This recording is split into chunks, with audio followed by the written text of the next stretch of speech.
So it looks like we're getting a new Marvel Legends Jean Grey action figure that's allegedly based on X-Men the Animated Series.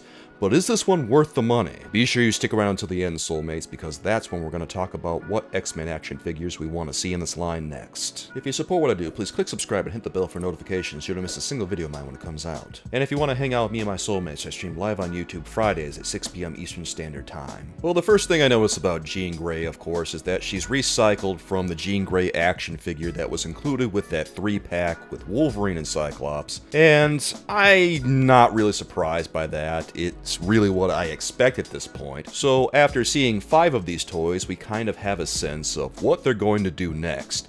They're probably gonna just keep releasing repaint after repaint in this wave, because this X-Men the Animated Series wave isn't really all that based on X-Men the Animated Series. It's maybe got a gloss of paint to make you think that it's based on X-Men the Animated Series, but there's a lot of inaccuracies all across these action figures that kind of clue you in that they're just taking figures they've already released and gussing them up so that they look like they belong with the cartoon, even though they don't really. Some of these characters are more accurate than others. Storm had a few things going on with her that made her look not all that accurate. It wasn't as bad as Mr. Sinister, but she did have some inaccuracies on her. And so it goes with Jean Grey. She's the same exact action figure released all over again with a new paint job. And from what I can tell, even the head sculpts are the same. That's really disappointing because that leads to more inaccuracies. And I think this is the biggest one in my eyes, is that the ponytail on her head sculpt that has the ponytail comes off the top of her head, but on the animated series, it comes out the back of her headgear. That's really egregious. The free-flowing hair look does appear during X-Men the Animated Series, but it doesn't appear until the last season, so it's not really representative of how Jean Grey looks throughout most of the series. Also worth noting on Jean Grey's ponytail head sculpt is that the bangs are kind of messy, but that's not the case on X-Men the Animated Series. They're much neater there. Also, the head sculpts are really not that great here. One looks like it was sculpted by someone who thinks Jean Grey should smile more, and the other one is sculpted so that it looks like she's gonna cry or something. Neither one really evokes the personality I recall from X-Men the Animated Series. If I had done it, I would have included a head where she had a stern expression on her face, like she looked like she was about to enter into battle, and then on the other head, I would have had her in deep concentration, because you see Jean Grey do a lot of that on X-Men the Animated Series when she uses her powers. And speaking of her powers, there are no special effects included with this action figure, which is a huge disappointment considering Jean Grey's powers and considering the price point. We're paying a pretty penny more for these particular VHS-style X-Men the Animated Series action figures, and it doesn't seem like we're getting all that much for the money. I don't think it would have been too much of a stretch to include some kind of psychic attack in the package with her, but here we are, and this is what we get. And on the topic of her hands, this is where we find one of the inaccuracies. And this is kind of a small one, but I have to bring it up, is the gauntlets. Through most of X-Men the Animated Series, Jean Grey does not have gauntlets that extend over the top of her hands.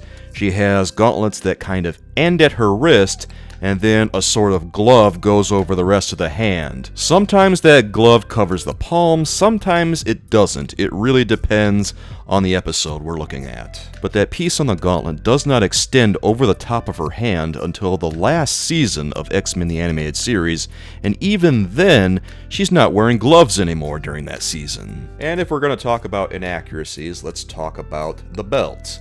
The belt isn't just a loop around her waist on the show. There's a diagonal angle on either side that extends off the X symbol in the middle of her. And besides that, there's also the shoulder pads, which extend through her armpits. It doesn't bother me so much that they didn't do that on this toy, because it would hamper the articulation probably if they had put those on there, but it is present, so I have to mention it. Also, considering the way that they make Iron Man action figures these days, it's not too much of a stretch to say that they could probably make the shoulder pads on Jean Grey work with an action figure like hers, too. The proportions on Jean Grey look weird to me, and I know I can't be the only one who thinks that. It looks like her legs are too long for her torso, and I have to believe that this is one of the side effects of reusing bodies again and again and again.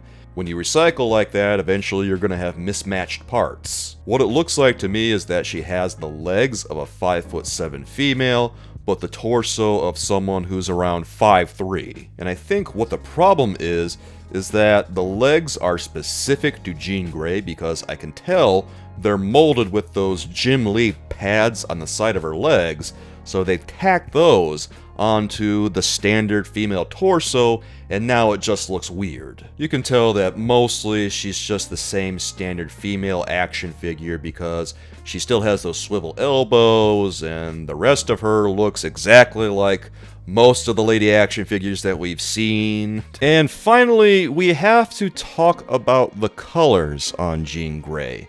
The colors are not quite right. They're a little bit more in line with the final season of X-Men the Animated Series, but the yellows or the yellowish oranges are a little too bright for what Jean Grey's costume looks like on most of the series.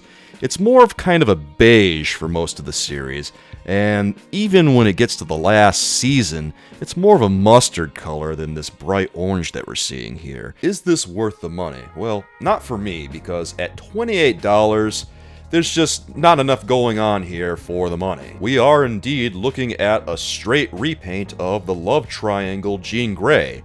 And if you already have that Jean Grey, then you pretty much already have this one. I guess what you guys have to decide is if you want to drop money on the same action figure with a new coat of paint and a nostalgia tax attached. Well, Soulmates, what do you think of this Jean Grey action figure? Is this one that you want for your collection, or is this one that you're gonna skip because maybe you already have the love triangle Jean Grey? Are you a fan of this so-called X-Men the Animated Series line, or are you kinda turned off because it's more or less just a bunch of repaints? I don't know, Soulmates. Let me know in the comments. I would love to hear from you what you think about this. Also, let me know what characters you want to see in this X-Men the Animated Series wave. Personally, I would love to see Magneto. I have been waiting a long time for a great Magneto figure. The one from the animated series is a pretty good version of standard Magneto. I know everyone out there wants to see Morph, but I'm gonna level with you. Magneto's my guy. I'll be back again soon with some more thoughts about new comic book toy news. And until then, with love from me to you, bye-bye.